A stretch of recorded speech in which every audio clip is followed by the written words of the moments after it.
Hello friends, Shankar भोवजी आमच्या गोंया खातीर पेडणे, मांद्रे, शिवोले खूबशा जाग्या वयल्यान फोन येयलो की आमचे रस्ते शंकर भोवजी सारके पाड झाले. हे सरकार कशेंच आयकना.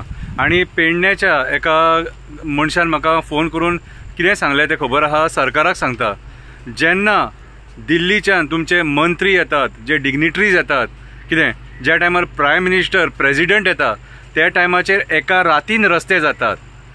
पेडण्याच्या त्या मनशान म्हाका म्हटलें, जेन्ना प्रायम मिनिस्टर, प्रेसिडेंट येतात तेन्ना एका रातीन रस्ते जातात, आणि जेन्ना आमचो गणपती बाप्पा येता त्या टायमार हे रस्ते करपाक सोदिनात. म्हटलें ही कसली छळणूक रे, कसली छळणूक. हिंदुत्वाचे उलयतात मरे, हिंदुत्वाचे उलयतात तुमी. आणि हिंदूंचो जेन्ना देव येता त्या टायमाचेर तुमचे हे रस्ते पाड रे. त्या टायमाचेर पाड रस्त्यांनी आमच्या देवाक हाडपाचो रे.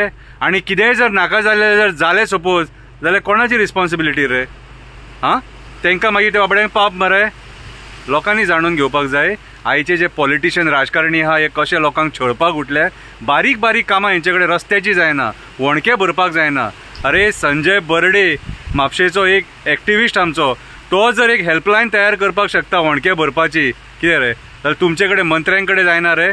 आयज अक्षरशः गणपती बाप्पाचो तुम्ही अपमान केल्लो आहा. कितें हे रस्ते अशे वणकेमय करून, जे लोक बाबडे आपल्या घरा गेले खंय न्हू, तेंचें म्हणणें आसा खंय आमी अशें, आमकां अशें दिसलें की आमी ऑफ रोडींग करून घरा येयले म्हणून. गणपती बाप्पा तूंच पोवन घे, देव बरें करूं.